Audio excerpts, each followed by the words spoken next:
ഞാൻ എൻ്റെ രാഷ്ട്രീയ പ്രവർത്തനത്തിൽ അന്ന് ഞാൻ കർത്താവിനെയൊന്നും അറിഞ്ഞിട്ടില്ല കേട്ടോ. എനിക്ക് ഞാൻ ജനിച്ച സ്ഥലം കാസർഗോഡ് ജില്ലയിലെ തൃക്കരിപ്പൂർ എന്ന പ്രദേശം അറിയോ? ഇ കെ നായനാറിൻ്റെ മണ്ഡലമാണ്. കമ്മ്യൂണിസ്റ്റ് പാർട്ടിയുടെ ഈറ്റില്ലമാണ്. അവിടെയാണ് ഒരു പുരാതന ഏറ്റവും ജന്മി കുടുംബമായ, ആ നാട്ടിലെ ഏറ്റവും ജന്മി കുടുംബമായ ഒരു മുസ്ലിം ഗൃഹത്തിലാണ് ഞാൻ ജനിക്കുക. ഞാൻ ആ മതവിശ്വാസത്തിൻ്റെ ചില പോരായ്മയുടെ പരിണിത ഫലമായിട്ട് ഏകദേശം 15 വയസ്സ് പ്രായമുള്ളപ്പോൾ ഞാൻ അന്ന് പാലസംഘം എന്ന് പറയും അല്ലേ, പാലസംഘത്തിൻ്റെ പ്രവർത്തകനായി, പിന്നെ SFI ആയി, പിന്നെ DYFI ആയി. ഏകദേശം 21 വയസ്സിൽ ഞാൻ തൃക്കരിപ്പൂർ ഏരിയയിലെ ഏരിയ കമ്മിറ്റി മെമ്പറായി എന്നെ തിരഞ്ഞെടുക്കപ്പെട്ടു. അത്രയും വലിയൊരു നിരീശ്വരവാദിയാണ് നിങ്ങളുടെ മുമ്പിൽ ഇങ്ങനെ നിൽക്കുന്നത്. ഞാൻ ഇങ്ങനെ നിൽക്കാൻ കാരണം എന്തെന്നറിയോ? എന്താണ് ആ കുരിശിൽ കിടന്ന് അമ്മയുടെ ഉദരത്തിൽ ഉരുവായിരുന്നപ്പോൾ എന്നെ തിരിച്ചറിഞ്ഞ എൻ്റെ കർത്താവ് ആ കുരിശിൽ കടന്നുകൊണ്ട് ആ സ്വർഗത്തെ നോക്കി പ്രാർത്ഥിച്ചു.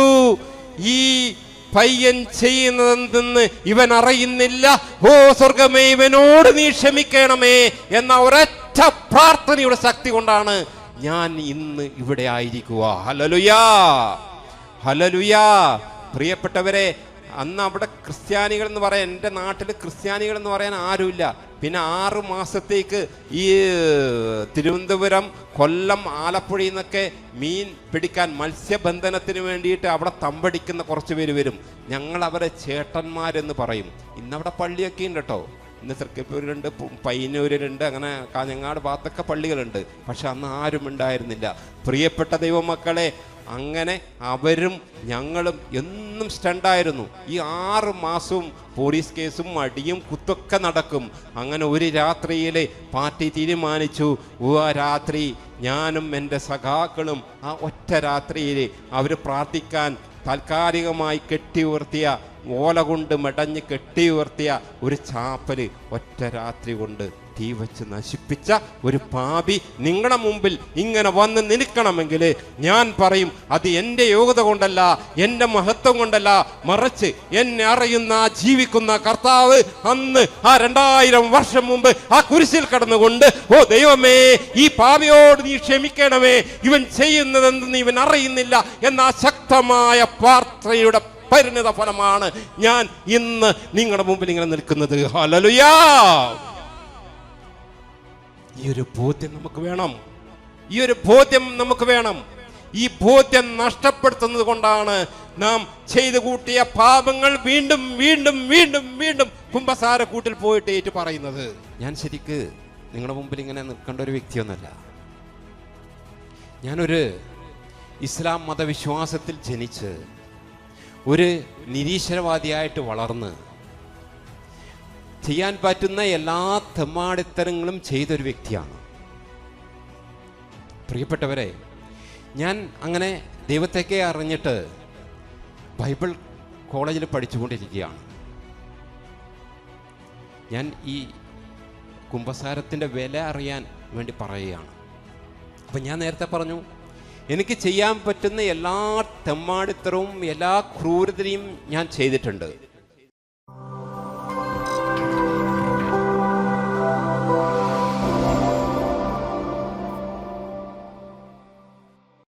ഞാനൊരു ജന്മി മുസ്ലിം കുടുംബത്തിൽ നിന്ന് ജനിച്ച് വളർന്ന് ഒരു നിരീശ്വരവാദിയായിട്ട് ദൈവത്തെ അറിഞ്ഞ ഒരു ഭാവിയാണ് നിങ്ങളുടെ മുമ്പിൽ നിൽക്കുന്നത്. ദൈവത്തെ അറിഞ്ഞതിന് ശേഷം ഞാൻ എൻ്റെ വീട്ടിലേക്ക് തിരിച്ചു പോയി. ആ സമയത്ത് ഞാൻ കല്യാണമൊക്കെ കഴിച്ചിരുന്നു. ഭാര്യയുണ്ട്, ചെറിയ 2.5 വയസ്സുള്ള കൊച്ചുണ്ട്. വീട്ടിലെത്തിയിട്ട് ഞങ്ങൾക്കറിയാം, ഒരു ഇസ്ലാം മതവിശ്വാസി അല്ലെങ്കിൽ ആ മതത്തിൽ വളർന്ന് ജനിച്ച ഒരു വിശ്വാസി ഒരു ക്രൈസ്തവനായാൽ അവനെ സംബന്ധിച്ച് അത് മരണത്തിന് തുല്യമാണ്. അവന് വീട്ടിൽ പ്രശ്നമായി രാത്രിക്ക് രാത്രി ഞങ്ങൾ നാടുവിടേണ്ടി വന്നു. നിങ്ങൾക്ക് അറിയോന്നറിയില്ല, അബ്രഹാം എരമംഗലം അച്ഛനറിയോ? സിസ്റ്ററിനറിയോ? അബ്രഹാം എരമംഗലം മരിച്ചുപോയി. അച്ഛനാണ് എന്നെ ദൈവത്തെ കാണാൻ ഇടയാക്കിയത്. ആ കഥകളൊക്കെ ഒരുപാടുണ്ട്, സമയമില്ലാത്തതുകൊണ്ട് ആ സാക്ഷ്യങ്ങളിലേക്കൊന്നും ഞാൻ പോകുന്നില്ല. അപ്പോൾ രാത്രി പയ്യന്നൂരെത്തിയിട്ട് ഞാൻ ബഹുമാനപ്പെട്ട അച്ഛനെ വിളിച്ചു. അച്ഛൻ പറഞ്ഞു, അച്ഛൻ അന്ന് മൂവാറ്റുപുഴ ഭാഗത്താണ് ശുശ്രൂഷ ചെയ്യുന്നത്. അച്ഛൻ പറഞ്ഞു ധൈര്യത്തിൽ ഇങ്ങോട്ട് വന്നോ എന്ന് പറഞ്ഞു. രാത്രി ഞങ്ങൾ ആലുവ പോയിട്ട് ട്രെയിൻ ഇറങ്ങി. വീണ്ടും അന്ന് മൊബൈൽ ഫോണൊന്നും ഇല്ല കേട്ടോ, ഞങ്ങൾ ചുരുക്കി പറയാണ് കേട്ടോ, മൊബൈൽ ഫോണൊന്നുമില്ല. അപ്പോൾ ഞങ്ങൾ പയ്യന്നൂർ റെയിൽവേ സ്റ്റേഷനിൽ എത്തിയിട്ട് അവിടുന്ന് വീണ്ടും അച്ഛനെ ഫോൺ ചെയ്തു. അപ്പോൾ അച്ഛൻ പറഞ്ഞു, രാവിലെ ആയി കേട്ടോ, അച്ഛൻ പറഞ്ഞു പെട്ടെന്ന് നിങ്ങൾക്ക് കുടുംബസമേതം താമസിക്കാൻ ഇവിടെ ഒരു സ്ഥലമില്ല, അതുകൊണ്ട് നിങ്ങൾ മലപ്പുറം ജില്ലയിൽ എടക്കര എൻ്റെ സുഹൃത്തായ ഒരു അച്ഛനോട് ഞാൻ വിളിച്ചു പറഞ്ഞിട്ടുണ്ട്, അച്ഛൻ അവിടെ റൂമൊക്കെ സജ്ജീകരിച്ചിട്ടുണ്ട്, നിങ്ങൾക്ക് അങ്ങോട്ട് പോകാമെന്ന് പറഞ്ഞു. ഞങ്ങളങ്ങനെ തിരിച്ച് എടക്കര എത്തി. അന്നാണ് ബഹുമാനപ്പെട്ട സിസ്റ്റർ അവിടുത്തെ സ്രോതസ് അറിയില്ലേ, അവിടെയാണ് ഞാൻ താമസിച്ചത്. അപ്പോൾ അന്ന് ഞാൻ അവിടെ എത്തിയപ്പോൾ സിസ്റ്ററിന് ഓർമ്മയുണ്ടോയെന്ന് അറിയില്ല, അന്ന് അവിടെ ഇടവക ധ്യാനം ആരംഭിക്കുകയാണ്.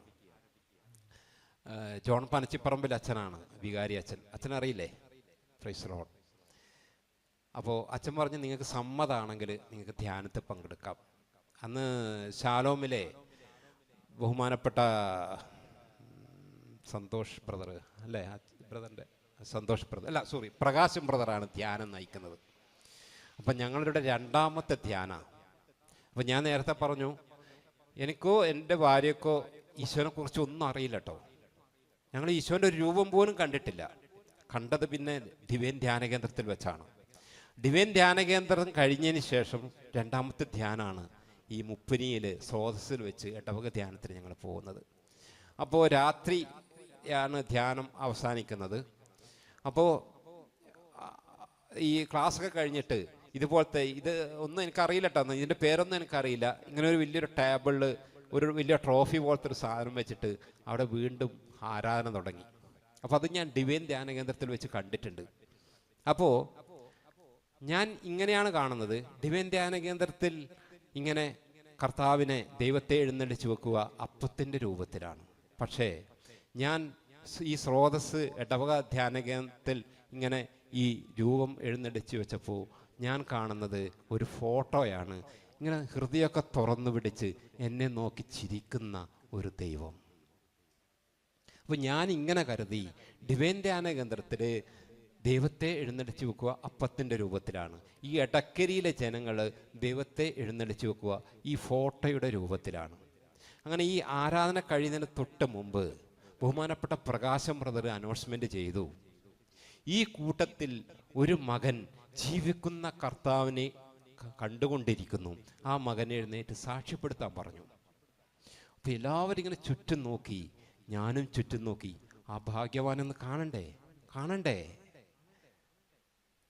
പ്രിയപ്പെട്ടവരെ, ആരും എഴുന്നേറ്റ് നിന്നില്ല.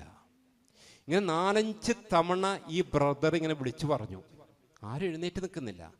അവസാനം ഈ ബ്രദർ പറഞ്ഞു, അത് ആ മകന് ബോധ്യമില്ലാത്തത് കൊണ്ടാണ്. എന്നിട്ട് ഞാൻ കണ്ട ആ രൂപത്തെ വർണ്ണിച്ചുകൊണ്ട് പറഞ്ഞു, ഇങ്ങനെയുള്ള ഒരു രൂപമാണ് ഈ മകൻ കാണുന്നത്, ആ മകൻ എഴുന്നേറ്റ് നിൽക്കാൻ പറഞ്ഞു. ഞാനിങ്ങനെ ഉറക്കെ ചിരിക്കും കേട്ടോ. മുമ്പേ ഭയങ്കര ചിരിയുടെ ഒരു ആശാനാണ് ഞാൻ, എനിക്ക് ചിരി അടക്കാൻ പറ്റില്ല. ഞാൻ ഉറക്കെ ചിരിച്ചിട്ട് പറഞ്ഞു, അല്ലയോ ബ്രദറെ, എല്ലാവരും നിങ്ങളിപ്പോൾ പറഞ്ഞ ഈ ഫോട്ടോ കാണുന്നില്ലേ, പിന്നെ ഒരാളായിട്ട് എന്തിന് എഴുന്നേറ്റ് നിൽക്കണം?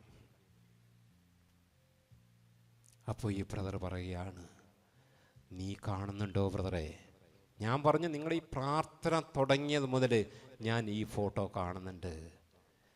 അപ്പോൾ ബ്രദർ പറയുകയാണ്, അങ്ങനെയെങ്കിൽ നീ എഴുന്നേറ്റ് നിൽക്കുക, നീ മാത്രമേ ആ ജീവിക്കുന്ന കർത്താവിനെ സക്രാരിയിൽ കാണുന്നുള്ളൂ.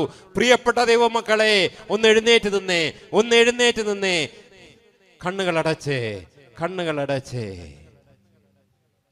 നഗ്നമായ ഈ പാപകരമായ 2 കണ്ണുകൊണ്ട് ജീവിക്കുന്ന ദൈവത്തെ ഏകദേശം 3/4 മണിക്കൂറുകളോളം ഞാൻ ഈ വിശുദ്ധ കുർബാനയിൽ കണ്ടിട്ടുണ്ടെങ്കിൽ നീ ഓർക്കുക, നീ ഇന്ന് സ്വീകരിക്കാൻ പോകുന്ന വിശുദ്ധ കുർബാന, നീ ഇന്ന് അർപ്പിക്കാൻ പോകുന്ന വിശുദ്ധ കുർബാന, അത് കർത്താവിൻ്റെ ഹൃദയമാണ്.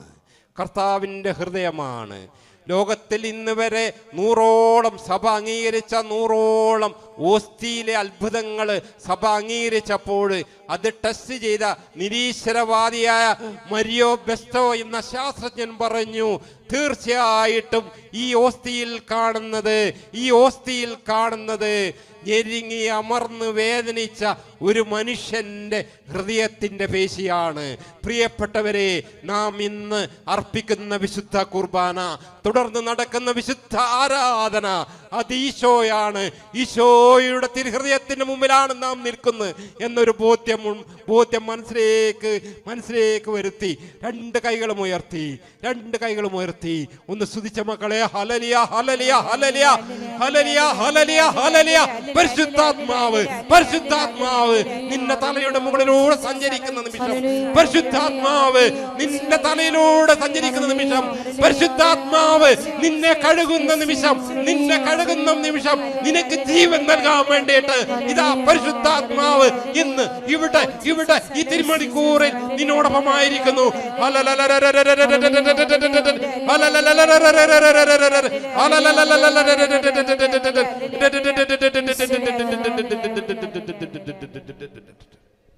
പ്രിയപ്പെട്ട ദൈവമക്കളെ, യേശുക്രിസ്തു ലോകത്തെ ക്ഷണിക്കുകയാണ് കുമ്പസാരക്കൂട്ടിലേക്ക്. മറ്റു മതവിശ്വാസത്തിൽ നിന്നും ശരിക്ക് ക്രിസ്ത്യാനികളെ വേർപെട്ട് നടത്തുന്ന ഒരു കാര്യം എന്താണെന്നറിയോ? എന്താണ്? കുമ്പസാരം എന്ന വലിയ കൂദാശയാണ്. Praise the Lord. ഹല്ലേലൂയ, ഹല്ലേലൂയ, ഹല്ലേലൂയ. ഞാൻ ശരിക്ക് നിങ്ങളുടെ മുമ്പിൽ ഇങ്ങനെ നിൽക്കേണ്ട ഒരു വ്യക്തിയൊന്നുമല്ല. ഞാനൊരു ഇസ്ലാം മതവിശ്വാസത്തിൽ ജനിച്ച് ഒരു നിരീശ്വരവാദിയായിട്ട് വളർന്ന് ചെയ്യാൻ പറ്റുന്ന എല്ലാ തെമ്മാടിത്തരങ്ങളും ചെയ്തൊരു വ്യക്തിയാണ്. പ്രിയപ്പെട്ടവരെ, ഞാൻ അങ്ങനെ ദൈവത്തേക്കെ അറിഞ്ഞിട്ട് ബൈബിൾ കോളേജിൽ പഠിച്ചുകൊണ്ടിരിക്കുകയാണ്. ഞാൻ ഈ കുമ്പസാരത്തിൻ്റെ വില അറിയാൻ വേണ്ടി പറയുകയാണ്. അപ്പം ഞാൻ നേരത്തെ പറഞ്ഞു, എനിക്ക് ചെയ്യാൻ പറ്റുന്ന എല്ലാ തെമ്മാടിത്തരവും എല്ലാ ക്രൂരതയും ഞാൻ ചെയ്തിട്ടുണ്ട്. അങ്ങനെയുള്ള ഞാൻ ഇങ്ങനെ ഈ ബൈബിൾ ക്ലാസ്സിൽ പങ്കെടുത്തുകൊണ്ടിരിക്കുമ്പോൾ എല്ലാ ക്രിസ്ത്യാനികളും അവിടെ ആഴ്ചയിൽ പോയിട്ട് കുമ്പസാരിക്കും. എനിക്ക് കുമ്പസാരിക്കാൻ പറ്റുമോ? ഞാനൊന്നും മാമോദിസ സ്വീകരിച്ചിട്ടില്ല. പ്രിയപ്പെട്ടവരെ, ചെയ്ത എല്ലാ തെമ്മാടിത്തരങ്ങളും എല്ലാ പാപങ്ങളും ശരിക്കും പറഞ്ഞാൽ എനിക്ക് തോന്നുന്നത് ക്രിസ്ത്യാനികളല്ലാത്തവർ ചെയ്തു കൂട്ടുന്ന കാര്യങ്ങൾ അതൊരു പാപമാണെന്നോ അതൊരു തെറ്റാണെന്നോ വലിയ ബോധ്യമൊന്നും അവർക്കില്ല. ഞാൻ അവരെ കുറ്റപ്പെടുത്തുകയില്ലേന്നു. പക്ഷെ ആർക്കുണ്ട്? ക്രിസ്ത്യാനികൾക്കുണ്ട്. ആ ബോധം എവിടെ നിന്നാണ്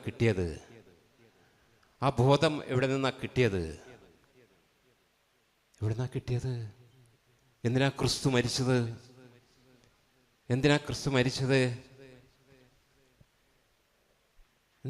മരിച്ചത്? നമ്മുടെ പാപങ്ങൾക്ക് വേണ്ടി. നമുക്ക് ആ ബോധം കിട്ടിയത് കുരിശിൽ നിന്നാണ്.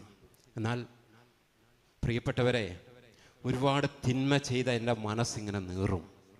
കാരണം ഇവരൊക്കെ കുമ്പസാരിച്ചിട്ട് വന്നിട്ട് വളരെ പ്രകാശപൂർണമായിട്ടാണ് ആ ക്ലാസ്സിലിരിക്കുക. പിന്നെ അവരുടെ മുഖത്ത് നോക്കുമ്പോൾ വളരെ പ്രകാശമാണ്. എന്തോ ഒരു ഭാരം ഇറക്കി വെച്ച ഒരു സന്തോഷമാണ്. അപ്പോൾ ഞാനെന്ത് ചെയ്യുന്നറിയോ?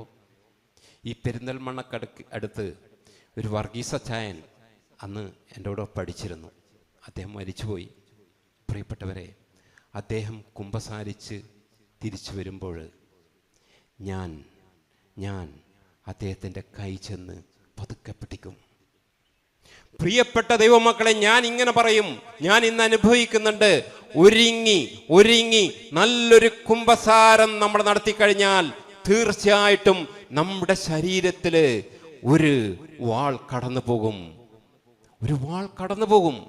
സന്തോഷത്തിൻ്റെ, സ്നേഹത്തിൻ്റെ ഒരു വാൾ നമ്മുടെ ശരീരത്തിലൂടെ കടന്നു പോകും. അതിൻ്റെ പ്രകമ്പനം നമ്മുടെ ശരീരത്തിൽ അനുഭവിക്കാൻ കഴിയും. ഞാൻ ഈ വ്യക്തിയുടെ കൈ ഇങ്ങനെ പിടിക്കുമ്പോൾ അതിൻ്റെ പ്രകമ്പനം എൻ്റെ ശരീരത്തിലൂടെ കടന്നു പോകും. ഹല്ലേലൂയാ, ഹല്ലേലൂയാ. പ്രിയപ്പെട്ട ദൈവമക്കളെ, ഒരുങ്ങിയിരുന്ന് കുമ്പസാരിക്കണം. കുമ്പസാരക്കൂട്ടിൽ ഒരു ധ്യാന കേന്ദ്രത്തിൽ നിന്നും കിട്ടാത്ത അത്ഭുതങ്ങൾ, സൗഖ്യങ്ങൾ നമുക്ക് ലഭിക്കും. അങ്ങനെ വിശ്വസിക്കുന്നവർ ഒന്ന് കൈയടിച്ച് കർത്താവിനെ മാറ്റപ്പെടുത്തുവോ? ഒന്ന് ഉറക്കെ കൈയടിച്ച് കർത്താവിനെ മാറ്റപ്പെടുത്തുവോ? Praise the Lord. ഹല്ലേലൂയാ, ഹല്ലേലൂയാ. പ്രിയപ്പെട്ടവരെ, ഒരുക്കത്തോടെ നമ്മൾ എന്നും ആയിരിക്കണം. എന്തിനാ? ആ സമയം എപ്പോഴാണ് കടന്നു വരുന്നതെന്ന് നമുക്കറിയില്ല. എപ്പോഴാണ് കടന്നു വരുന്നത് നമുക്കറിയില്ല. അതുകൊണ്ട് ആദ്യം തന്നെ എനിക്ക് എൻ്റെ പ്രിയപ്പെട്ട സഹോദരി സഹോദരന്മാരോട് പറയാനുള്ളത്, നമുക്കൊരു സൗഖ്യം വേണോ? നമുക്കൊരു വിടുതൽ വേണോ? നമുക്കൊരു രക്ഷ വേണോ? നമ്മൾ നീന്തി ട്രെയിനിലൊക്കെ കയറിയിട്ട് ദൂരെ എവിടെയും പോകണ്ട. ഞാൻ പറയും, ആ കുമ്പസാരക്കൂട്ടിൽ പോയിട്ട് നീ ഒന്ന് നെടുവേർപ്പെട്ടാൽ മതി. നീ ഒന്ന് നെടുവേർപ്പെട്ടാൽ മതി. നിനക്ക് സൗഖ്യം കിട്ടും, നിനക്ക് വിടുതൽ കിട്ടും. നിന്റെ എല്ലാ സാമ്പത്തിക മേഖലയിലേക്കും കർത്താവ് തൻ്റെ വചനത്തെ അയച്ച് നിന്നെ സൗഖ്യപ്പെടുത്തും. ഹല്ലേലൂയാ, ഹല്ലേലൂയാ. Praise the Lord, praise the Lord. ഇങ്ങനെ ഒരു ആഴത്തിലുള്ളൊരു കുമ്പസാരം നടത്തണമെങ്കിൽ ആഴത്തിലുള്ള മുറിവേറ്റവനെ നമ്മൾ ധ്യാനിക്കണം. നമ്മൾ ധ്യാനിക്കണം. നമ്മളങ്ങനെ ധ്യാനിക്കാറുണ്ടോ? ഞാൻ നിങ്ങളെയല്ല പറയുന്നത്. ഞാൻ പല ക്രിസ്ത്യാനികളെയും കണ്ടിട്ടുണ്ട്. അവരെ ആരും കുറ്റപ്പെടുത്തുകയല്ല ചെയ്യുന്നത്. എന്തോ ഒരു നാടകം കാണാൻ പോകുന്നത് പോലെയാ, അല്ലേ? കുരിശിന് മുമ്പിലൊക്കെ ഇങ്ങനെ വന്ന് നിൽക്കുക. വിശുദ്ധ കുർബാനയിലൊക്കെ സംബന്ധിക്കുന്ന കേട്ടാൽ ഞാൻ ആ കാര്യങ്ങളിലേക്കൊന്നും കടക്കുന്നില്ല. Price the Lord. ഞാൻ പറയും, അവൻ്റെ തിരുമുറിവുകളെക്കുറിച്ച് ജീവിതത്തിലെ എല്ലാ ദിവസവും നമ്മൾ ധ്യാനിക്കണം. ഇപ്പോഴത്തെ തലമുറയുടെ ഏറ്റവും വലിയ പ്രശ്നം എന്താണെന്നറിയോ? എന്താണെന്ന് നിങ്ങൾ ശ്രദ്ധിച്ചിട്ടുണ്ടോ? നിങ്ങളൊക്കെ മാതാപിതാക്കന്മാരല്ലേ? ഇവിടെ എനിക്ക് തോന്നുന്നു 2-3 യുവാക്കളൊക്കെ ഉണ്ടോയെന്ന് തോന്നും, യുവജനങ്ങളൊക്കെ. പ്രൈസ് ദി ലോർഡ്, ഹല്ലേലൂയാ. എന്താണ് നമ്മുടെ യുവജനങ്ങൾക്ക് ഉള്ള പ്രശ്നം? എന്താണ് നമ്മുടെ യുവജനങ്ങൾക്കുള്ള പ്രശ്നം? കുമ്പസാരമെന്ന കൂദാശ അവർക്കില്ല. അവർക്കില്ല. പ്രത്യേകിച്ച് നമ്മുടെ കുട്ടികളൊക്കെ ഇന്ന് നമ്മുടെ ഭവനത്തിലല്ല താമസിക്കുന്നത്. പഠിക്കാൻ വേണ്ടിയിട്ട് അവിടെ ഇവിടെയൊക്കെ പോയിട്ടാണ് താമസിക്കുന്നത്. അപ്പോൾ വീട്ടിൽ വന്നാൽ ചിലപ്പോൾ കുമ്പസാരിക്കുമായിരിക്കാം. എന്നാൽ നമ്മളിൽ നിന്നും വിട്ടു നിൽക്കുന്ന കുട്ടികളിൽ ഒരു 67% യുവജനങ്ങളും കുമ്പസാരിക്കുന്നില്ല. അതുകൊണ്ടാണ് നമ്മുടെ കുട്ടികൾ, നമ്മുടെ തലമുറ വഴിതെറ്റിപ്പോകുന്നത്. അതിന് വെറുതെ ജിഹാദും മറ്റേ RSSനെയൊന്നും വഴക്ക് പറഞ്ഞിട്ട് ഒരു കാര്യമില്ല. അതിൻ്റെ കാരണം നമ്മളൊരു മാതൃകയാകാത്തതിൻ്റെയാണ്. നമ്മളൊരു മാതൃകയാകാത്തതിൻ്റെയാണ്. അതുകൊണ്ടാണ് നമ്മളെ കുട്ടികൾ കുമ്പസാരിക്കാത്തത്. കുമ്പസാരക്കൂട്ടിൽ പോയിട്ട് ഏറ്റുപറഞ്ഞ കുമ്പസാരങ്ങൾ വീണ്ടും വീണ്ടും ചെയ്യുകയും കേൾക്കുകയും ചെയ്യുമ്പോൾ നീ ഓർത്തോ, നമ്മളെ മക്കള് ഒരു ദിവസം ഈ കൂദാശ വിട്ട് പുറത്തു പോകും. ഹല്ലേലൂയാ, ഹല്ലേലൂയാ. അങ്ങനെ നമ്മൾ ചെയ്തു പോയ കുമ്പസാരം ഇന്ന് ആ വിശുദ്ധമായ ആ കൂട്ടിൽ കയറിയിട്ട് കുമ്പസാരം കഴിഞ്ഞിട്ട് പിന്നെ ചെയ്യാതിരിക്കണമെങ്കിൽ നീ ധ്യാനിക്കണം ആ മുറിവേറ്റ നമ്മുടെ കർത്താവിനെ. ആ മുറിവേറ്റ കർത്താവിനെ നാം ധ്യാനിക്കണം. ചുമ്മാ കുരിശിന്റെ വഴി ചൊല്ലിയാൽ പോരാ, നീ കാണണം. ലോകത്തിലെ ഏറ്റവും വലിയ സർവകലാശാല ഏതാണെന്നറിയോ? ഓക്സ്ഫോർഡ് സർവകലാശാലയാ, അല്ലേ? മക്കൾക്കൊക്കെ അറിയാം. പ്രിയപ്പെട്ടവരെ, ഞാനിത് പറയുന്നത് നമുക്കറിയാം, 3 വിശുദ്ധന്മാർക്ക് കർത്താവ് നേരിട്ട് വന്നിട്ട് ഞാൻ എങ്ങനെയാണ് മരിച്ചത്, എൻ്റെ ശരീരത്തിൽ എത്ര പീഡകൾ ഉണ്ടായിരുന്നു എന്ന് ബോധ്യപ്പെടുത്തി കൊടുത്തിട്ടുണ്ട്, അല്ലേ? നമുക്കറിയാം. പക്ഷെ നമ്മുടെ മക്കളോടത് പറഞ്ഞാൽ മക്കളത് വിശ്വസിക്കുമോ? എൻ്റെ ചെറുക്കന് ഏകദേശം 20 വയസ്സായി. അവരോട് പറഞ്ഞിട്ട്, മോനെ ഇതാ വിശുദ്ധന്മാരിങ്ങനെ പറഞ്ഞു, പ്രാർത്ഥനയുള്ള ഭവനങ്ങളിലെ മക്കൾ വിശ്വസിക്കും. പക്ഷേ ലോകത്തിൻ്റെതായ നമുക്കറിയാം, നമ്മൾ വലിയ മേനിയൊന്നും നടിക്കണ്ട. നമ്മുടെ ഭവനങ്ങളിൽ വരുന്ന മക്കളെക്കുറിച്ച് നമുക്ക് നല്ല ബോധ്യമുണ്ട്. ആ മക്കളോട് പോയിട്ട് പറയാണ്, മോനെ ഇന്ന വിശുദ്ധക്കിത കർത്താവ് ഇങ്ങനെ ഇറങ്ങി വന്നിട്ട് ഇങ്ങനെയൊക്കെ പറഞ്ഞു എന്ന് പറഞ്ഞാൽ അവർ വിശ്വസിക്കുവോ? പ്രിയപ്പെട്ടവരെ, അതുകൊണ്ട് നമുക്ക് ഏറ്റവും വലിയൊരു സാക്ഷ്യമുണ്ട്. ഓക്സ്ഫോർഡ് സർവകലാശാല അവര് ഈ പീഡാസഹനത്തെക്കുറിച്ച് പഠിച്ചു, യേശുവിൻ്റെ ശരീരത്തെക്കുറിച്ച് അവർ പഠിച്ചു. അവരിങ്ങനെയാണ് പറയുന്നത്, ആ പഠന റിപ്പോർട്ട് എങ്ങനെയാ പറയുന്നത്, 5480 തിരുമുറിവുകൾ ആ ശരീരത്തിലുണ്ടായിരുന്നു. എത്രയാ? 5480 മുറിവുകൾ ആ ശരീരത്തിലുണ്ടായിരുന്നു. ഞാനിപ്പോൾ ദാഹിച്ചിട്ട് ഒരു ഗ്ലാസ് വെള്ളം കുടിക്കുവാണ്. എനിക്ക് ദാഹം ഒരു വല്ലാത്തൊരു പ്രശ്നമാണ്. ഒന്നാം തൊണ്ട വലിയ ബുദ്ധിമുട്ടാണ്. പ്രിയപ്പെട്ടവരെ, ദാഹിച്ചാൽ നമുക്ക് നിൽക്കാൻ പറ്റുമോ? ഭക്ഷണം വേണമെങ്കിൽ ഒഴിവാക്കും അല്ലേ? പക്ഷേ വെള്ളം നമ്മൾ ഒഴിവാക്കുമോ? പ്രിയപ്പെട്ടവരെ, ഈ ഓക്സ്ഫോർഡ് സർവകലാശാല പറയുന്നു, നമ്മുടെ കർത്താവ് 17 സ്ഥലത്ത് ദാഹിച്ച് തളർന്നു പോയിട്ടുണ്ടെന്ന്. ദാഹിച്ച് ആ കുരിശും വഹിച്ചു കൊണ്ട് നടന്നപ്പോൾ 17 സ്ഥലത്ത് ഒരുറ്റ് വെള്ളം കിട്ടിയിരുന്നു എങ്കിൽ കർത്താവ് ആഗ്രഹിച്ചിട്ടുണ്ട്. ആ കർത്താവിനെ നമ്മൾ ധ്യാനിക്കണം. നമ്മൾ തിന്നും കുടിച്ചും നടക്കുമ്പോൾ ദൈവജനമേ നാം ശ്രദ്ധിക്കണം. എനിക്ക് വേണ്ടി ആ കർത്താവ് പട്ടിണി കിടന്ന് ആ കുരിശും വഹിച്ചുകൊണ്ട് ആ കുരിശുമലിലേക്ക് പോയപ്പോൾ 17 സ്ഥലത്ത് ദാഹിച്ച് തളർന്നിട്ടുണ്ട്. ദുഃഖത്തിന്റെ രഹസ്യങ്ങൾ പറയുമ്പോൾ മൂന്നാമത്തെ രഹസ്യങ്ങൾ നമ്മൾ എന്താ ധ്യാനിക്കുന്നത്? മുൾക്കിരീടം. നമ്മളങ്ങോട്ട് പറഞ്ഞു പോവുകയാണ് അല്ലേ? ദുഃഖത്തിന്റെ രഹസ്യങ്ങൾ എന്തിനീ കുരിശിന്റെ വഴിയൊക്കെ ഇങ്ങനെ ധ്യാനിക്കുമ്പോൾ നമ്മളിങ്ങനെ പാടി ആടി അങ്ങോട്ട് പറഞ്ഞു പോവുകയാണ്. നിങ്ങളെയല്ല ഞാൻ പറയുന്നത് കേട്ടോ, പൊതുവെ പറയുന്നതാ. പ്രിയപ്പെട്ടവരെ, ആ കുരിശിന്റെ ചുവട്ടിൽ നിന്നുകൊണ്ട് നമ്മൾ ധ്യാനിക്കണം. എൻ്റെ ദൈവമേ, ആ കിരീടം വെക്കേണ്ട, സ്വർഗത്തിന്റെയും ഭൂമിയുടെയും കിരീടം ചൂടേണ്ട ആ തലയില് പടയാളികള് മുൾക്കിരീടം വെച്ചിട്ട് ഗദ പോലുള്ള ഒരു ആയുധം കൊണ്ട് ആ മുൾക്കിരീടം അടിച്ചിറക്കിയപ്പോൾ പഠന റിപ്പോർട്ട് പറയുകയാണ്, 17 മുള്ളുകൾ തുളച്ചു കയറി തലയോട്ടിയിലേക്ക് ചെന്ന് പതിച്ചു എന്ന്. ഹല്ലേലൂയാ! നിങ്ങളൊന്ന് ഓർത്തു നോക്കിയേ, നിങ്ങളൊന്ന് കണ്ണടച്ചൊന്ന് ഓർത്തു നോക്കിയേ. തലയിൽ 17 മുള്ളുകൾ താഴ്ന്നിറങ്ങി. അവന്റെ തിരുനാളിന്റെ മുമ്പിലാണ് നമ്മൾ നിൽക്കുന്നത്. എന്റെ ദൈവമക്കളെ, അവന്റെ തിരുനാൾ ആഘോഷിക്കാൻ നമ്മൾ നിൽക്കുമ്പോൾ നീ ഓർക്കണം, 5480 അടി കൊണ്ട് കീറിപ്പൊളിഞ്ഞൊരു ശരീരം, 17 മുള്ളുകൾ തറച്ചിറങ്ങിയ ഒരു തലയോട്ടി, 17 സ്ഥലത്ത് ദാഹിച്ച് തളർന്ന് ഒരു തുള്ളി വെള്ളം കിട്ടിയാൽ മതി എന്ന് ആഗ്രഹിച്ച നിമിഷങ്ങള് നമ്മൾ ഓർക്കണ്ടേ? ഓർക്കാറുണ്ടോ? ഓർത്തിരുന്നെങ്കിൽ ആ കൂട്ടിൽ പോയിട്ട് കുമ്പസാരിച്ച് ഇറങ്ങി വന്നാൽ ആ പാപം നാം പിന്നെ ചെയ്യില്ലായിരുന്നു. എനിക്ക് പരിചയമുള്ളൊരു അച്ഛനുണ്ട്. അച്ഛൻ പറയുകയാണ്, സ്ഥിരം കുമ്പസാരിക്കാൻ വരുന്ന ഒരുപാട് പേരെ അച്ഛനറിയാം. അച്ഛൻ പറയുകയാണ്, ബ്രദറെ, നമ്മൾ പ്രാർത്ഥിക്കണം. കുമ്പസാരിച്ച പാപങ്ങൾ തന്നെ വീണ്ടും വീണ്ടും കുമ്പസാരിക്കുന്ന ഒരവസ്ഥ എന്തുകൊണ്ടായിരിക്കും? എന്തുകൊണ്ടെന്നറിയോ?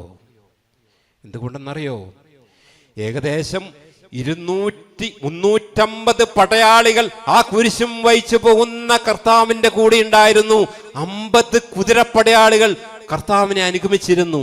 ആ 350 കാലാൾ പടയാളികളും ആ 50 കുതിരപ്പടയാളികളും ചേർന്ന് ആ കുരിശുമല എത്തുന്നത് വരെ യേശുവിനെ മർദ്ദിച്ചതിന്റെ ഒരു ഭാഗമെങ്കിലും നമ്മൾ എടുത്തൊന്ന് കുമ്പസാരിച്ചിരുന്നെങ്കിൽ നമ്മൾ പിന്നെ ചെയ്ത പാപം വീണ്ടും വീണ്ടും ചെയ്യില്ല. നാം അത് ധ്യാനിക്കണം.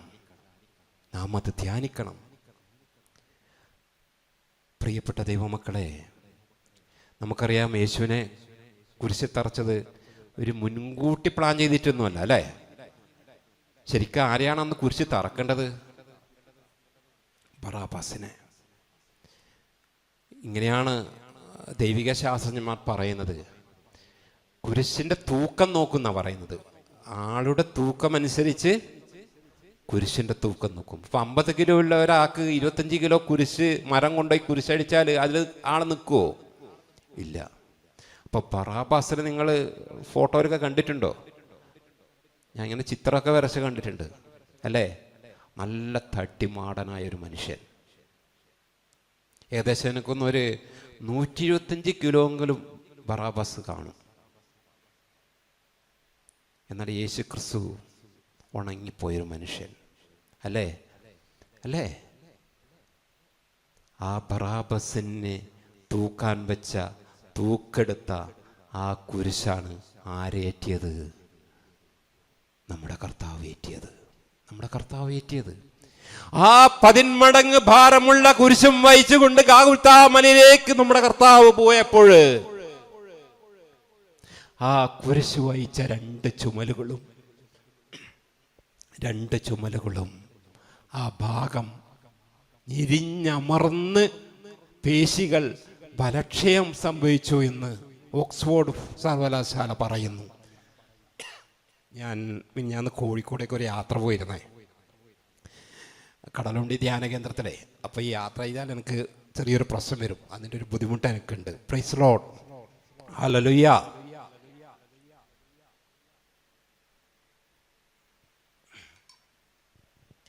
പ്രിയപ്പെട്ടവരെ, നമ്മൾ ആ ചതഞ്ഞു പോയ പേശിയെക്കുറിച്ച് ധ്യാനിക്കണം. അങ്ങനെ ധ്യാനിച്ചാല് ഒരിക്കലും നമ്മൾ പിന്നെ പാപം ചെയ്യില്ല. ഒരിക്കലും നമ്മൾ അറിഞ്ഞുകൊണ്ടൊരു പാപത്തിലും വീഴില്ല. എഴുതി വെച്ചോ നിങ്ങൾ. ഒരു മനുഷ്യ ശരീരത്തിൽ എത്ര തുള്ളി രക്തം ഉണ്ടാവും? എത്ര ലിറ്റർ രക്തം ഉണ്ടാവും? ആർക്കും അറിയോ? ഒരു ശരാശരി നല്ല ആരോഗ്യമുള്ള ഒരു മനുഷ്യന് ആരോഗ്യശാസ്ത്രം പറയുന്നത് 4.5 മുതൽ 5.5 ലിറ്റർ വരെ രക്തം ഉണ്ടാവുന്ന പറയുന്നത്. എനിക്കറിയില്ല കേട്ടോ. ഓക്സ്ഫോർഡ് സർവകലാശാല പറയുന്നു, ഈശോ മിശിഹ പീഡകൾ സഹിച്ചപ്പോൾ 5.05 ലിറ്റർ രക്തം ചീന്തപ്പെട്ടു എന്ന. അപ്പോൾ ആ ശരീരത്തിൽ പിന്നീട് രക്തം ഉണ്ടായിട്ടുണ്ടാവോ? അവസാനത്തുള്ളി രക്തം എവിടെ ഉണ്ടായിട്ടുണ്ടാവും? ഇവിടെ ഉണ്ടായിട്ടുണ്ടാവും. അത് ആ പടിയാളി കുത്തിപ്പുറത്തേക്കും ചാടിച്ചു. എന്റെ പ്രിയപ്പെട്ട ദൈവമക്കളെ, നീ ഓർക്കണം, നീ ധ്യാനിക്കണം.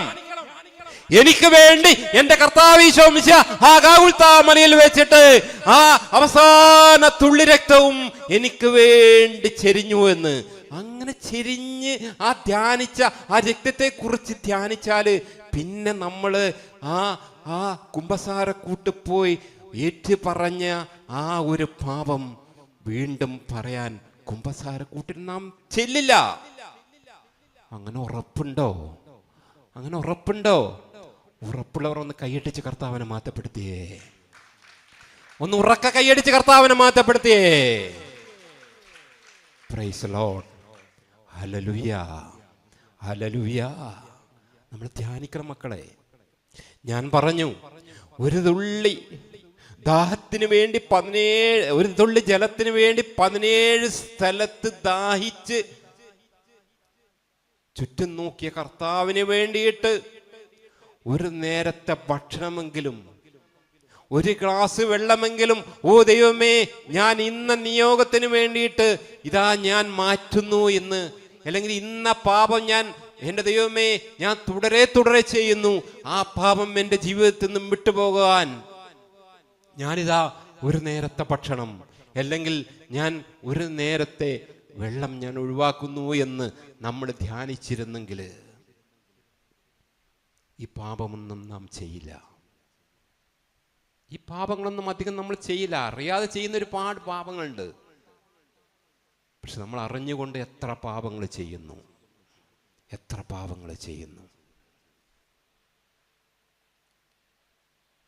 ഒരു തരം നിസ്സംഗതയാണ് നമ്മളെ ഭരിക്കുന്നത്, അല്ലേ? ഒരു തരം നിസ്സംഗത. നമുക്കറിയാം, നമ്മുടെ ദൈവത്തെക്കുറിച്ച് നമുക്ക് പൂർണ്ണമായ ബോധ്യമുണ്ട്. എനിക്ക് വേണ്ടി എൻ്റെ കർത്താവ് എൻ്റെ ജീവൻ നിലനിർത്താൻ വേണ്ടിയിട്ട് എൻ്റെ കർത്താവ് ബലിയായി തീർന്നതിൻ്റെ പൂർണ്ണമായൊരു ബോധ്യം നമുക്കുണ്ട്. പക്ഷെ എന്തോ ഒരു നിസ്സംഗത ക്രിസ്ത്യാനികളെ പിടികൂടിയിരിക്കുക. സത്യമല്ലേ അത്? ഞാനിങ്ങനെയൊക്കെ ഓർക്കാറുണ്ട്.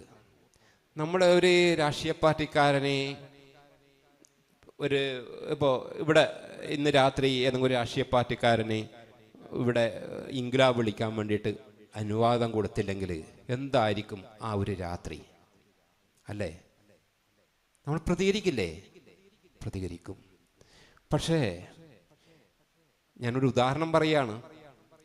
നമ്മുടെ ഏതെങ്കിലും ഒരു വിശ്വാസവുമായി ബന്ധപ്പെട്ടിട്ട് ഗവൺമെൻറ് അനുമതി തന്നില്ലെങ്കിൽ നമ്മളങ്ങനെ പ്രതികരിക്കേണ്ടത് എങ്ങനെയാണ്? നമ്മൾ ക്രിസ്ത്യാനികൾ എങ്ങനെയാണ് പ്രതികരിക്കേണ്ടത്? ഇൻക്ലാബ് വിളിച്ചിട്ടാണോ? അല്ല, മുട്ടുമേൽ നിന്നുകൊണ്ട് പ്രാർത്ഥിക്കണം. ഇങ്ങനെ മുട്ടുമേൽ നിൽക്കാൻ നാം മറന്നുപോയതിൻ്റെ വലിയൊരു പരിണിത ഫലമാണ് എൻ്റെ ജീവിതത്തിലും എൻ്റെ കുടുംബ ജീവിതത്തിലും എൻ്റെ ഇടവകയിലും എൻ്റെ ഈ സഭയിലും നടക്കുന്ന എല്ലാ പ്രശ്നങ്ങൾക്കും കാരണം അതാണെന്നേ. നമ്മൾ വിചാരിക്കും, ഇപ്പോൾ ഇതിനിടെ കേരള സഭയിൽ നടന്ന ചില പ്രശ്നങ്ങൾ നമ്മൾ പറഞ്ഞു, ഇതാ സഭയൊക്കെ ഇപ്പം ഇങ്ങനെ തകർന്ന് തരിപ്പണമാകുന്നു. നമ്മളത് ചർച്ച ചെയ്യപ്പെട്ടു. അവിടെയും ഇവിടെയും കൂടിയിരുന്ന്, ചിലപ്പോൾ അക്രൈസ്തവരുടെ കൂട്ടത്തിൽ കൂടിയിരുന്ന് നമ്മളത് ചർച്ച ചെയ്യപ്പെട്ടു. ഞാൻ ചോദിക്കട്ടെ, ഓരോ ക്രിസ്ത്യാനിയോടും നെഞ്ചത്ത് കൈവച്ച് ഉത്തരം പറയണം.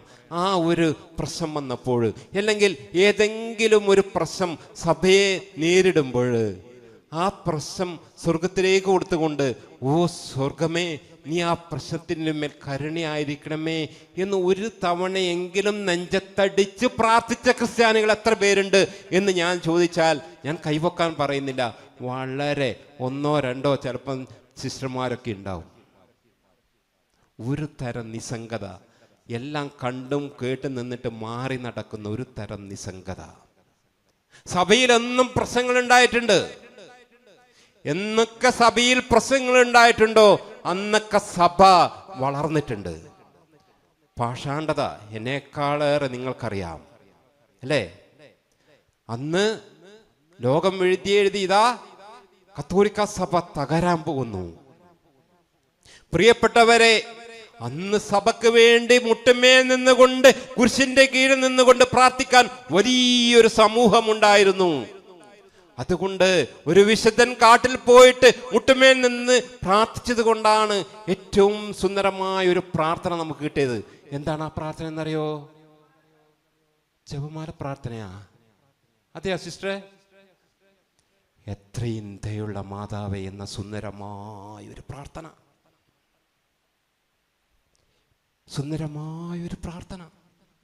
ഇന്ന് എത്ര പേര് നമ്മളെ സഭ ഒരു പ്രശ്നം നേരിടുമ്പോൾ ഇങ്ങനെ പ്രാർത്ഥിക്കും? നമുക്ക് സമയമില്ലെന്നേ, നമുക്ക് സമയമില്ല. പ്രിയപ്പെട്ടവരെ, പ്രാർത്ഥിക്കണം, നമ്മൾ പ്രാർത്ഥിക്കണം. കുരിശിൽ കിടന്ന് മരിച്ച് പിടഞ്ഞ് മരിക്കുമ്പോഴും ശക്തമായ ഒരു പ്രാർത്ഥന നമുക്ക് നൽകിയിട്ടാണ് നമ്മുടെ കർത്താവ് കുരിശുമരണം ഏറ്റെടുത്തത്. എന്താണ് ആ പ്രാർത്ഥന? ഇവർ ചെയ്യുന്നതെന്തെന്ന് ഇവർക്കറിയില്ല, ഇവരോട് നീ പൊറുക്കണമേ തമ്പുരാനെ എന്ന് സ്വർഗത്തെ നോക്കി പ്രാർത്ഥിച്ചത് കൊണ്ടാണ് ഞാനും നിങ്ങളും ഇവിടെ ആയിരിക്കുന്നത്. അങ്ങനെ വിശ്വസിക്കുന്നവർ ഒന്ന് കൈയടിച്ച് കർത്താവിനെ മഹത്വപ്പെടുത്തുക. പിന്നെന്തുണ്ട് മക്കളെ നമുക്ക് നമ്മുടേതായെന്ന് പറയാൻ? പാപത്തിൽ മുഴുകി ജീവിക്കുന്ന ഞാനും നിങ്ങളും ഇന്ന് ഇവിടെ ആയിരിക്കുന്നത് ആ ഒരൊറ്റ പ്രാർത്ഥനയുടെ ശക്തി കൊണ്ടാ. നെഞ്ചു പൊട്ടിയ ഒരു പ്രാർത്ഥന.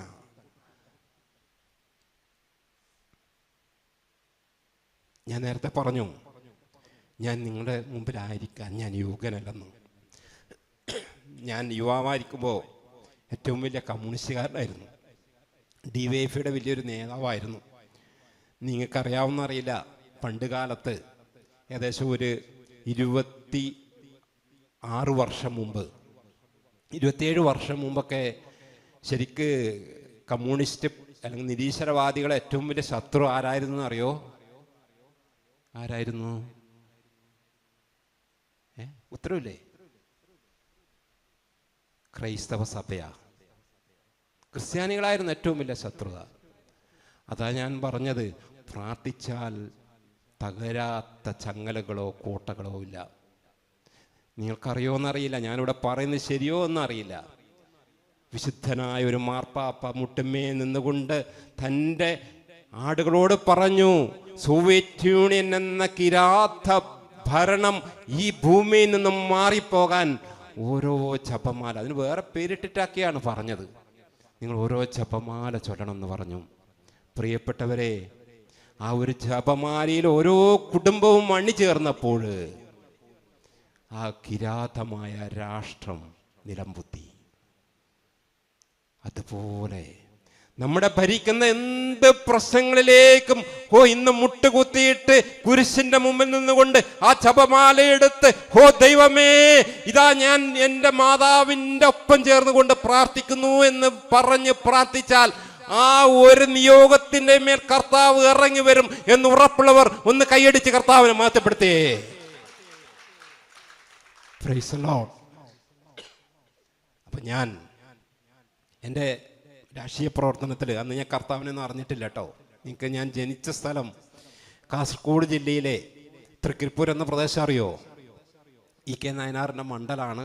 കമ്മ്യൂണിസ്റ്റ് പാർട്ടിയുടെ ഈറ്റില്ലമാണ്. അവിടെയാണ് ഒരു പുരാതന ഏറ്റവും ജന്മി കുടുംബമായ, ആ നാട്ടിലെ ഏറ്റവും ജന്മി കുടുംബമായ ഒരു മുസ്ലിം ഗൃഹത്തിലാണ് ഞാൻ ജനിക്കുക. ഞാൻ ആ മതവിശ്വാസത്തിൻ്റെ ചില പോരായ്മയുടെ പരിണിത ഫലമായിട്ട് ഏകദേശം 15 വയസ്സ് പ്രായമുള്ളപ്പോൾ ഞാൻ അന്ന് ബാലസംഘം എന്ന് പറയും അല്ലേ, ബാലസംഘത്തിൻ്റെ പ്രവർത്തകനായി, പിന്നെ SFI ആയി, പിന്നെ DYFI ആയി. ഏകദേശം 21 വയസ്സിൽ ഞാൻ തൃക്കരിപ്പൂർ ഏരിയയിലെ ഏരിയ കമ്മിറ്റി മെമ്പറായി എന്നെ തിരഞ്ഞെടുക്കപ്പെട്ടു. അത്രയും വലിയൊരു നിരീശ്വരവാദിയാണ് നിങ്ങളുടെ മുമ്പിൽ ഇങ്ങനെ നിൽക്കുന്നത്. ഞാൻ ഇങ്ങനെ നിൽക്കാൻ കാരണം എന്തെന്നറിയോ? എന്താണ് ആ കുരിശിൽ കിടന്ന് അമ്മയുടെ ഉദരത്തിൽ ഉരുവായിരുന്നപ്പോൾ എന്നെ തിരിച്ചറിഞ്ഞ എൻ്റെ കർത്താവ് ആ കുരിശിൽ കടന്നുകൊണ്ട് ആ സ്വർഗത്തെ നോക്കി പ്രാർത്ഥിച്ചു. ഈ പയ്യൻ ചെയ്യുന്നതെന്ന് ഇവൻ അറിയുന്നില്ല, സ്വർഗമേ ഇവനോട് നീ ക്ഷമിക്കണമേ എന്ന ഒരൊറ്റ പ്രാർത്ഥനയുടെ ശക്തി കൊണ്ടാണ് ഞാൻ ഇന്ന് ഇവിടെ ആയിരിക്കുക. ഹല്ലേലൂയാ, ഹല്ലേലൂയാ. പ്രിയപ്പെട്ടവരെ, അന്ന് അവിടെ ക്രിസ്ത്യാനികൾ എന്ന് പറയാൻ, എൻ്റെ നാട്ടിൽ ക്രിസ്ത്യാനികൾ എന്ന് പറയാൻ ആരുമില്ല. പിന്നെ 6 മാസത്തേക്ക് ഈ തിരുവനന്തപുരം, കൊല്ലം, ആലപ്പുഴയിൽ നിന്നൊക്കെ മീൻ പിടിക്കാൻ മത്സ്യബന്ധനത്തിന് വേണ്ടിയിട്ട് അവിടെ തമ്പടിക്കുന്ന കുറച്ച് പേര് വരും. ഞങ്ങൾ അവരെ ചേട്ടന്മാരെന്ന് പറയും. ഇന്നവിടെ പള്ളിയൊക്കെ ഉണ്ട് കേട്ടോ. ഇന്ന് തൃക്കരിപ്പൂരുണ്ട്, പയ്യന്നൂരിലുണ്ട്, അങ്ങനെ കാഞ്ഞങ്ങാട് ഭാഗത്തൊക്കെ പള്ളികളുണ്ട്. പക്ഷെ അന്ന് ആരും ഉണ്ടായിരുന്നില്ല. പ്രിയപ്പെട്ട ദൈവമക്കളെ, അങ്ങനെ അവരും ഞങ്ങളും എന്നും സ്റ്റണ്ടായിരുന്നു. ഈ 6 മാസവും പോലീസ് കേസും അടിയും കുത്തൊക്കെ നടക്കും. അങ്ങനെ ഒരു രാത്രിയിൽ പാർട്ടി തീരുമാനിച്ചു, ആ രാത്രി ഞാനും എൻ്റെ സഖാക്കളും ആ ഒറ്റ രാത്രിയിൽ അവർ പ്രാർത്ഥിക്കാൻ താൽക്കാലികമായി കെട്ടി ഉയർത്തിയ, ഓല കൊണ്ട് മെടഞ്ഞ് കെട്ടി ഉയർത്തിയ ഒരു ചാപ്പല് ഒറ്റ രാത്രി കൊണ്ട് തീ വച്ച് നശിപ്പിച്ച ഒരു പാപി നിങ്ങളുടെ മുമ്പിൽ ഇങ്ങനെ വന്ന് നിൽക്കണമെങ്കിൽ ഞാൻ പറയും, അത് എൻ്റെ യോഗ്യത കൊണ്ടല്ല, എൻ്റെ മഹത്വം കൊണ്ടല്ല, മറിച്ച് എന്നെ അറിയുന്ന ജീവിക്കുന്ന കർത്താവ് അന്ന് ആ 2000 വർഷം മുമ്പ് ആ കുരിശിൽ കടന്നുകൊണ്ട്, ഓ ദൈവമേ, ഈ പാപിയോട് നീ ക്ഷമിക്കണമേ, ഇവൻ ചെയ്യുന്നതെന്ന് ഇവൻ അറിയുന്നില്ല എന്ന ശക്തമായ പ്രാർത്ഥനയുടെ പരിണിത ഫലമാണ് ഞാൻ ഇന്ന് നിങ്ങളുടെ മുമ്പിൽ ഇങ്ങനെ നിൽക്കുന്നത്. ഹല്ലേലൂയ. ഈ ഒരു ബോധ്യം നമുക്ക് വേണം. ഈ ഒരു ബോധ്യം നമുക്ക് വേണം. ഈ ബോധ്യം നഷ്ടപ്പെടുത്തുന്നത് കൊണ്ടാണ് നാം ചെയ്തു കൂട്ടിയ പാപങ്ങൾ വീണ്ടും വീണ്ടും വീണ്ടും വീണ്ടും കുമ്പസാരക്കൂട്ടിൽ പോയിട്ട് ഏറ്റു പറയുന്നത്. നിങ്ങൾക്ക് എന്നോട് ദേഷ്യമുണ്ടോ? Praise the Lord. ഹല്ലേലൂയ, ഹല്ലേലൂയ, ഹല്ലേലൂയ. പ്രിയപ്പെട്ടവരെ, നാം ധ്യാനിക്കണം. ശരിക്ക്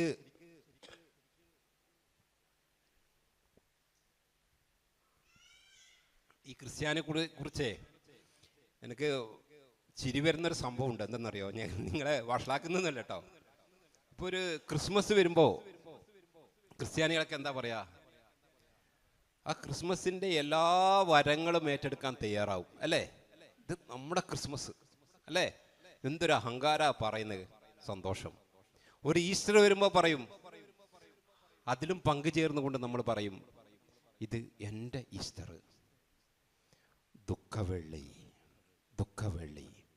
ആരെങ്കിലും പറഞ്ഞിട്ടുണ്ടോ ഇത് എൻ്റെ ദുഃഖവെള്ളി, എൻ്റെ ഗുഡ് ഫ്രൈഡേ ആണെന്ന്? അങ്ങനെ പറഞ്ഞവരൊന്ന് കൈവക്കാൻ ഞാൻ പറയുന്നില്ല.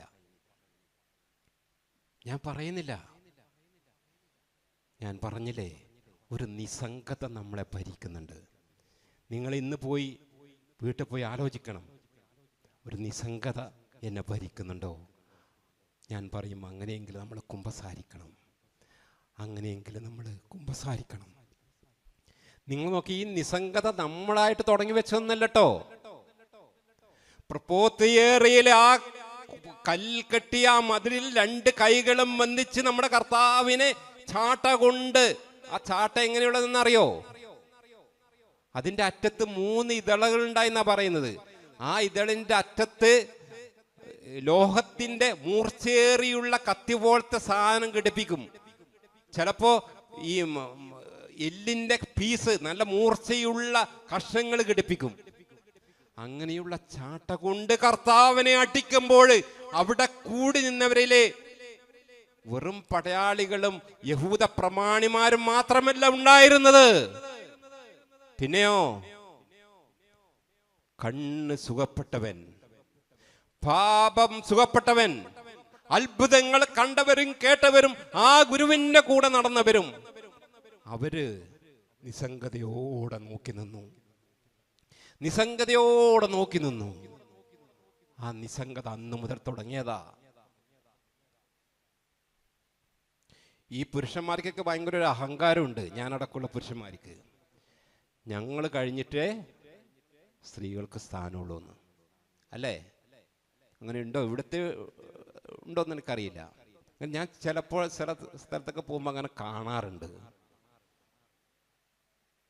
ഞാൻ പറയും, പ്രിയപ്പെട്ടവരെ, ഈശോ ഏറ്റവും കൂടുതൽ ചേർത്ത് പിടിച്ചത് ആരെയാണെന്നറിയോ? ആരെയായിരിക്കും?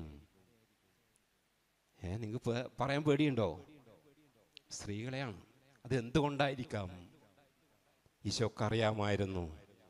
ഈശോ മുൻകൂട്ടി ഈശോക്ക് അറിയാമായിരുന്നു, ഞാൻ 10 മടങ്ങ് ഭാരമുള്ള കുരിശും വഹിച്ച് കൊണ്ട് ഗാഗുൽത്താ മലയിലേക്ക് നടക്കുമ്പോൾ എൻ്റെ മുഖമൊന്ന് ഒപ്പിയെടുക്കാൻ ഒരു സ്ത്രീ മാത്രമേ ഉണ്ടാകൂ എന്ന്. എനിക്ക് വേണ്ടി ഒന്ന് നിലവിളിക്കാൻ സ്ത്രീകൂട്ടം മാത്രമേ ഉണ്ടാകൂ എന്ന് ഈശോക്ക് അറിയായിരുന്നു. അതുകൊണ്ട് ഞാൻ പറയും, ഇവര് കഴിഞ്ഞിട്ടേ ഉള്ളൂ മീശ വെച്ച പുരുഷന്മാരെന്ന്. പ്രിയപ്പെട്ടവരെ, ആ കുരിശും വഹിച്ചുകൊണ്ട് ഗാഗുൽത്താ മലയിലേക്ക് നടന്നപ്പോൾ തങ്ങളുടെ ഭാരമെല്ലാം സൗഖ്യപ്പെടുത്തിയവൻ തങ്ങൾക്ക് വേണ്ടി 10 മടങ്ങുമുള്ള ഒരു കുരിശും വഹിച്ചുകൊണ്ട് കുഞ്ഞാടിനെ പോലെ, ഒരു ബലിമൃഗത്തിനെ പോലെ ആ കുരിശിലേക്ക് നടക്കുമ്പോൾ തങ്ങളുടെ ഗുരുവിനെ ഒന്ന് ആശ്വസിപ്പിക്കുവാൻ തങ്ങളുടെ ഗുരുവിനെ ഒന്ന് ആശ്വസിപ്പിക്കുവാൻ, ഒന്ന് താങ്ങാൻ ആരാ ഉണ്ടായത്? കൃഷിയിടത്തിൽ നിന്നും കൃഷിപ്പണി ചെയ്ത് കടന്നു വന്ന ശിമെയോൻ. നിർബന്ധിച്ചതുകൊണ്ടാണ് ശിമെയോൻ കുരിശു വഹിച്ചത് അല്ലേ? പക്ഷെ പ്രിയപ്പെട്ടവരെ, അവിടെ ഒരു അത്ഭുതം നടന്നു. എന്താണെന്നറിയോ? നിങ്ങളതിനെക്കുറിച്ച് ധ്യാനിച്ചിട്ടുണ്ടോ? ശിമെയോൻ കുരിശു വഹിച്ചപ്പോൾ അവനും അവൻ്റെ കുടുംബവും അവൻ്റെ മക്കളും വിശ്വാസത്തിൽ അടിയുറച്ചു നിന്നു. അതെവിടെയാ കാണുന്നത്? സമയമില്ലാത്തതുകൊണ്ട് ഞാൻ വായിക്കുന്നില്ല. എവിടെയാ കാണുന്നത്? നിങ്ങളിന്ന് വീട്ടിൽ പോയി ധ്യാനിക്കണം. റോമാക്കാർക്ക് എഴുതിയ ലേഖനം അതിൻ്റെ 16-ാം അധ്യായം 13-ാം തിരുവാക്യം എടുത്ത് വായിക്കണം. അത് വായിച്ചതിന് ശേഷം മാർക്കോസ് 15:21 വായിക്കണം. എങ്ങനെയാണ് ശിമെയോനെയും ശിമെയോന്റെ കുടുംബത്തെയും കർത്താവ് കരുതിയതെന്ന്. തകർന്നു പോകേണ്ട ഒരു കുടുംബത്തെ ഒരു കുരിശു വഹിക്കാൻ ഒരു 5 മിനിറ്റ് സമയം ചെലവാക്കി എന്നതിൻ്റെ കാരണത്താല് നമ്മുടെ കർത്താവ് ശിമെയോനെയും കുടുംബത്തെയും കരുതി. ഇന്ന് നമ്മുടെ മക്കള്, നമ്മുടെ തലമുറ സഭയിൽ നിന്നും വിട്ടുപോകുമ്പോൾ, കുടുംബത്തിൽ നിന്നും വിട്ടുപോകുമ്പോൾ നാം ഓർക്കണം, അന്ന് ആ ശിമെയോൻ ചെയ്തതുപോലെ ഒരു നിമിഷമെങ്കിലും ആ കുരിശിൽ ചുവട്ടിൽ പോയി നിന്നുകൊണ്ട്, ഓ ദൈവമേ, നീ എനിക്ക് വേണ്ടി ഇങ്ങനെയൊക്കെ സഹിച്ചല്ലോ എന്ന് കണ്ണീർ പൊഴിച്ചിരുന്നുവെങ്കിൽ നമ്മുടെ തലമുറയൊന്നും എവിടെയും നഷ്ടപ്പെടുമായിരുന്നില്ല. കാരണം ശിമെയോനെയും കുടുംബത്തെയും അനുഗ്രഹിച്ച ആ ദൈവത്തിൻ്റെ അനുഗ്രഹമായ കൈകള് കുറുകിയിട്ടൊന്നുമില്ല. അതുകൊണ്ട് പ്രിയപ്പെട്ടവരെ, നാമും നമ്മുടെ കുടുംബം രക്ഷപ്പെടണമോ? നമ്മുടെ മക്കൾ ഇന്ന് സഭയോടൊപ്പം ആയിരിക്കണമോ? നമ്മൾ കുരിശിലേക്ക് നോക്കിയിട്ട് ജീവിക്കണം. ശിമെയോനെ പോലെ ഒന്ന് താങ്ങാൻ നാം മനസ്സ് കാണിക്കണം. ഈ നിസ്സംഗത കൈവെടിയണം.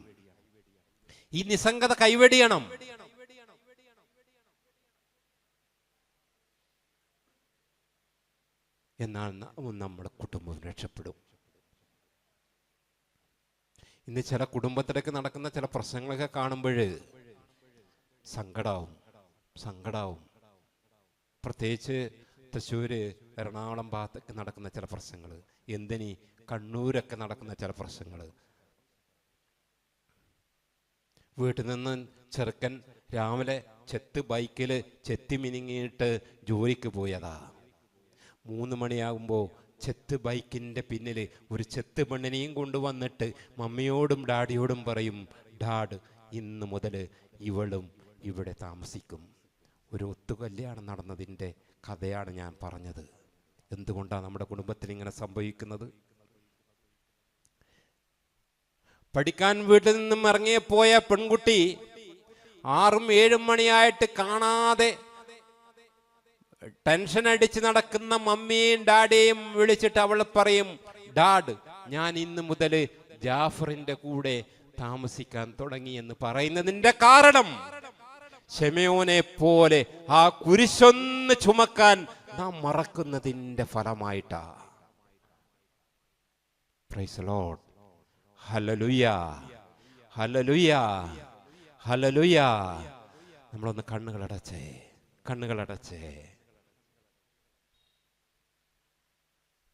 നമ്മുടെ ഭവനത്തെ ഒന്ന് ഓർത്തേ, നമ്മുടെ ശുശ്രൂഷകളെ ഒന്ന് ഓർത്തേ, നമ്മുടെ മക്കളെ, മരിച്ചുപോയ പൂർവികരെ എല്ലാം ഒന്ന് ഓർത്തേ, നമ്മുടെ നിയോഗങ്ങളെ ഒന്ന് ഓർത്തേ.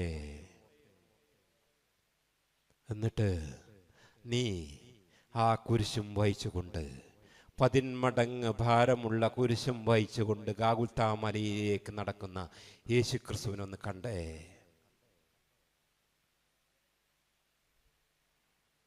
ഇങ്ങനെ നീ ഒന്ന് മനസ്സ് കരുതിയേ, എൻ്റെ ദൈവമേ, ഇന്ന് ഞാൻ നിന്നെ ഈ രൂപത്തിൽ കണ്ടിരുന്നെങ്കിൽ ശിമെയോൻ ചെയ്തതുപോലെ ആ കുരിശൊന്ന് ഞാൻ താങ്ങുമായിരുന്നു. രണ്ട് കൈകളും ഒന്ന് സ്വർഗത്തിലേക്ക് ഉയർത്തി, രണ്ട് കൈകളും ഒന്ന് സ്വർഗത്തിലേക്ക് ഉയർത്തി ഒരു ഹല്ലേലൂയ പറഞ്ഞ മക്കളെ. ഹല്ലേലൂയ. നമ്മുടെ ഭവനങ്ങൾ വിശദീകരിക്കാൻ, നമ്മുടെ ഇടവക വിശദീകരിക്കാൻ, നമ്മുടെ കുടുംബം വിശദീകരിക്കാൻ ഒന്ന് ഉറക്കെ പറഞ്ഞ മക്കളെ hallelujah. Price the Lord. Hallelujah. ഞാനിവിടെ എന്നെ പരിചയപ്പെടുത്തി, സമയമില്ലാത്തതുകൊണ്ട് ഞാൻ ചുരുക്കുവാണ്.